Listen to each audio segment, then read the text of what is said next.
Свиристель– пьяная птица, которая падает с деревьев.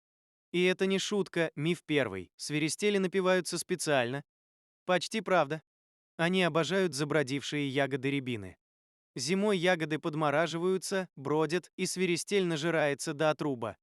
Птицы падают с веток, врезаются в окна и валяются в снегу. Пернатый алкоголик. Миф второй. Свиристель поет красиво. Ха! Его голос– это высокочастотный свист, похожий на скрип двери. Название свиристель от слова свирист– свист. Романтики ноль, зато запоминается. Миф третий. Свиристели живут в лесу круглый год. Неправда. Это кочевники с севера.